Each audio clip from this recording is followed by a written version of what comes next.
Praise the Lord. प्रभु आप सभी को बड़ी आशीष दे। एक यूहन्ना में एक 6वें अध्याय में एक सुंदर इंसिडेंट हमें देखने को मिलता है।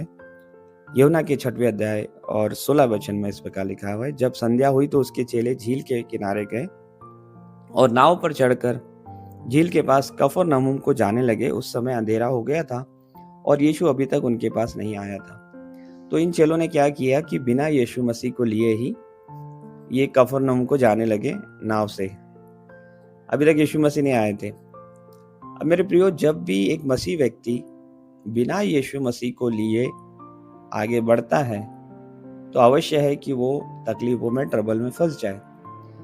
ये हम में से हर एक की जिम्मेदारी है, हर एक विश्वासी की ये जिम्मेदारी है कि जब भी आप जीवन में कुछ भी करते हो, हर दिन को गुजारते हो, आप यीशु मसीह को साथ में लेकर जाए। जब भी आप दिन की शुरुआत करते हो, ये दिन की शुरुआत आपकी प्रार्थनाओं के साथ हो, दिन की शुरुआत आपके वचन पढ़ने के साथ हो और दिन का अंत भी उसी प्रकार हो, क्योंकि हमें हर समय यीशु मसीह की जरूरत है।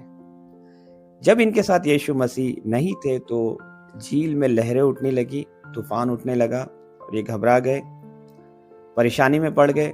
वैसे ही बहुत से मसीहों के साथ में होता है।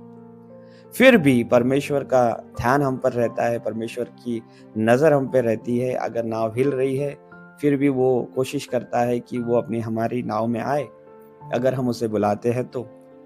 वचन में लिखा हुआ है 20वें वचन में, परंतु उसने उनसे कहा, मैं हूँ, डरो मत। अतः वे उसे नाव पर चढ़ा लेने के लिए तैयार हुए। अब जब यीशु मसीह पानी पर चलते हुए आए तो ये यीशु मसीह पहले तो डर गए, लेकिन बाद में यीशु मसीह को नाव पर चढ़ाने के लिए तैयार हो गए।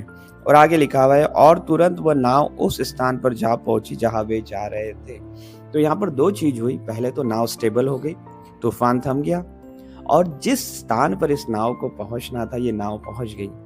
वैसा ही मेरे प्रियो, अगर हमारी नाव हिल रही है और हम यीशु मसीह को बुला लेते हैं, पहली चीज तो ये होगी कि नाव स्टेबल हो जाएंगी और दूसरी चीज ये होगी कि जहां हमें पहुंचना है हम वहां पर पहुंच जाएंगे। एग्जाम्पल के लिए, अगर बच्चे एग्जाम के थ्रू जा रहे, परेशानियों में हैं, तो यीशु मसीह को अपने नाव में बुला ले। प्रभु उनकी सहायता करेगा कि वो एग्जाम में सफल हो।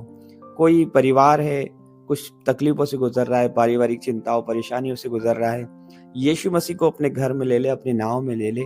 आप उससे बाहर हो जाओगे, उससे उबर जाओगे और प्रभु एक अच्छे स्थान पर आपको लेकर जाओगे। अगर कोई व्यक्तिगत आपकी परेशानी है, नौकरी की परेशानी है या कोई भी चीज आपको सता रही है या बीमारी आपको सता रही है, यीशु मसीह को आप अपने नाव में ले लीजिए और यीशु मसीह आपको गाइड करेगा, आपकी इस जर्नी में गाइड